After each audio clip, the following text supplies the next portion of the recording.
изискват за установяване на причините на настъпила пътната, каквото Кърджали му каза. Присъствено което е причина на смърт на 6-месечно дете. Днес на 15 април делото е възложено за разследване на следовател. До момента са извършени оглед место происшествие, проведени са разпити на свидетели и очевидци, включително на пътувалите в другия автомобил лица. Назначени са съдебно-медицински експертизи, които ще установят причината за настъпване смъртта на 6-месечното детенце, както има ли причини други телесни повреди на други лица.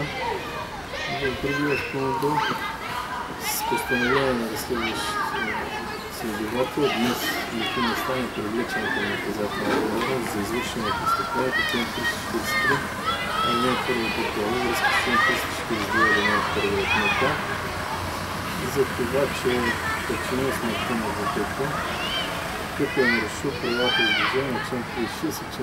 47 от Закона за движение по пътищата по непредпазливост.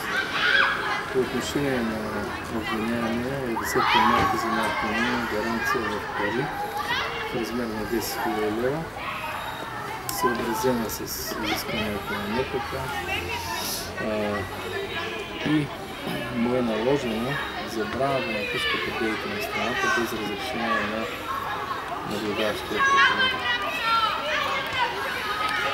Разследването по делото продължава, като продължаване на събиране на доказателства, огледи на приобщените МПС-та, също така и назначаване на съдебна автотехническа експертиза. Можем ли да приемем в такъв случай, че Лютви Местан не е спрямо знак стоп спрямо това обвинение, което му повдигате? На този етап обвинението